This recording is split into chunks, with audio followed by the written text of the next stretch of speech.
আসসালামু আলাইকুম। আমি আজকে চলে আসলাম আমার প্রিয় মাতৃভূমিতে।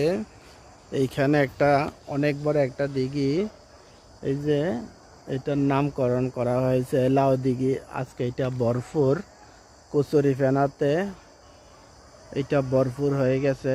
জীবনের অনেকটা সময় কাটাইছি এদিকে, অনেক গোসল করছি আমরা এই লাউ দিঘিতে। আজকে এই কচুরি ফেনা ভর্তি হয়ে গেছে পুরা লাউ দিঘি। যে অনেক বছর পরে আইলাম তো দেশে, এই কারণে আজকে এনে একটু ভিডিও করে নিলাম। অনেকে এখন বর্তমানে আসলে দেখবো যে এটা কোনো ফুসকুনিয়ে নাই, এটার ভিতরে এমনভাবে কচুরি ফেনা এইটাতে বরড হয়ে গেছে। সাথে দিয়া অনেক বড় বড় বিল্ডিংও হয়েছে, অনেক বড় বড় বিল্ডিং হয়েছে।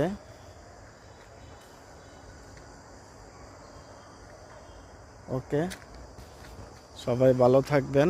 আসসালামু আলাইকুম রহমতুল্লাহ বারকাতুহ।